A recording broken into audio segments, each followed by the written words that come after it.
Lạc lối ở trong những suy nghĩ về chàng, cảm giác vừa có người yêu cớ sao mơ màng vậy ta. Anh đến tựa như ánh nắng ngày cuối đông.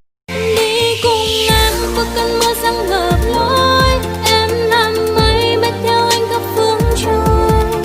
Mình phải cười lên thôi đừng buồn anh ơi, cuộc đời thì qua ngắn chẳng chờ đợi. Aku tak bisa tanpamu, hidup tidak berarti bila tak ada kamu. Kamu adalah inspirasiku, selalu kangen suaramu. Nunggu. Về nhà rồi làm gì ta? Gọi em là airline vì chuyến bay cùng gì anh có đủ.